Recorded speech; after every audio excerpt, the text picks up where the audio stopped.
Hey guys, in this video, we have listed the top 10 best hunting knives on the market on our personal opinion. After performing our research based on their price, quality, durability, brand reputation, and other related issues, we have chosen the products. There is no product on the list that is chosen by any influence or particular request. Please check product link description below. So let's get started.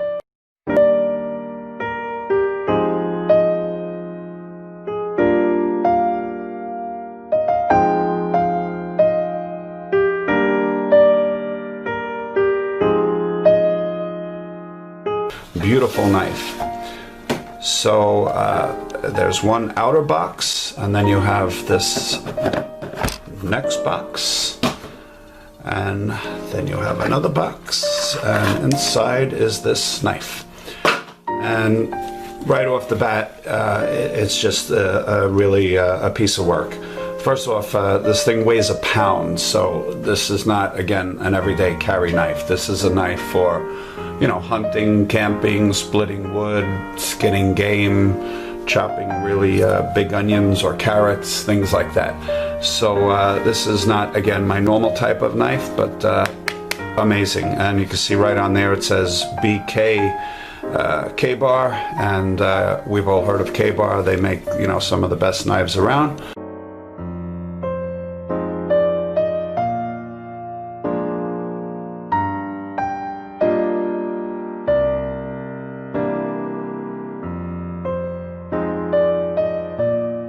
Okay, so this is the larger 6-inch. It is a full tang stacked leather handle. So if we take a look at the blade here, it is fairly thick. Right now it's got a safety piece on. We'll take that off so you guys can see the blade. But let's get a good close-up of the blade here so you guys can see that. It is engraved with the mossy oak.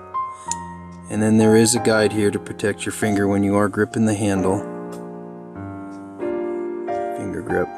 Now as far as the grip itself, you know, it says leather. I wouldn't say it has the most leathery feel I've ever had in my hands. It's almost more of a kind of a fake wood feel, but nonetheless it does provide pretty decent grip. And you can see the guides right here protect your finger from slipping up onto the blade.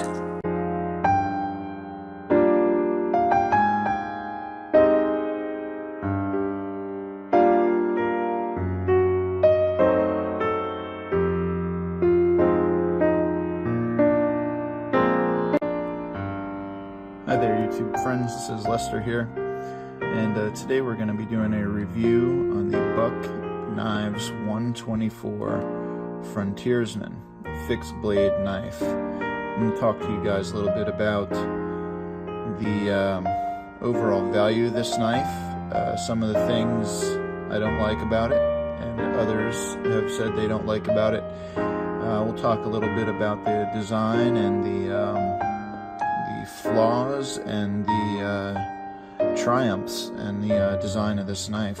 So let's get it open here and take a look at it.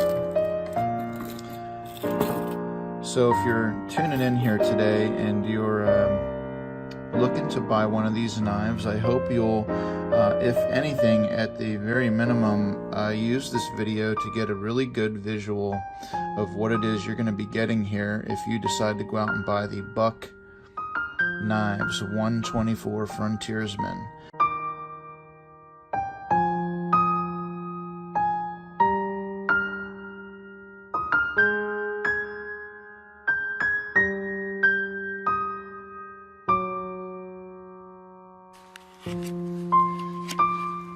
A lot of people will ask me, you know, like comments and questions, you know, can you do some really good fine shaving with a 1/4-inch knife like the SE5?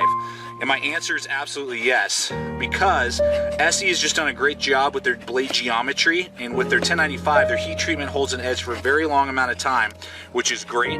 But it's easy to get that really nice hair-popping fine edge back on this SE5, which is great.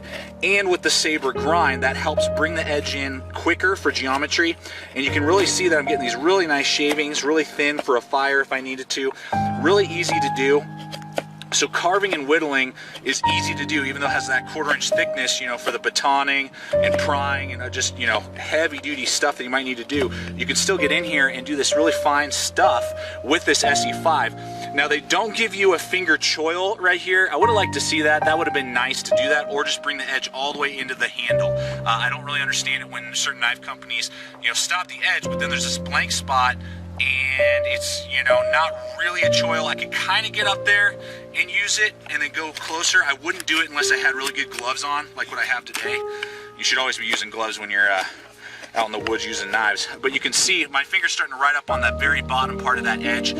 So it doesn't have a finger choil, but great jimping along the back spine here. I love just the profile of it being really nice and flat.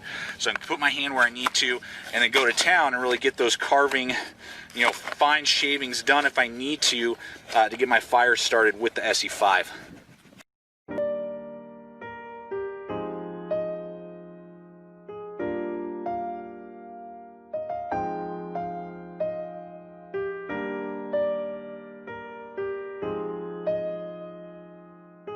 All right, as we come into this blade, again, the looks are just so iconic to me.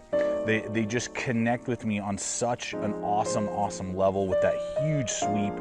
The clip point is just so wicked. I love it. I love the swedge on there. I used to not like clip points way back in the day. If you've been following the channel for a while, it was way more of like a drop point, no swedge kind of guy, particularly on any of my outdoor knives. And I've just fallen in love with it over the years. I definitely blame some of that on my good buddy Peter Kohler from Dark Timber Knives.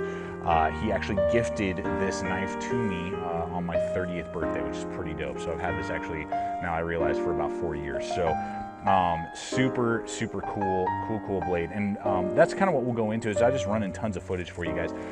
We'll talk just about the performance side of it. 420 high carbon. I believe there are some 5160 versions out there. There might even be like an S30V version floating around, so you can get them in some premium steels if you want to.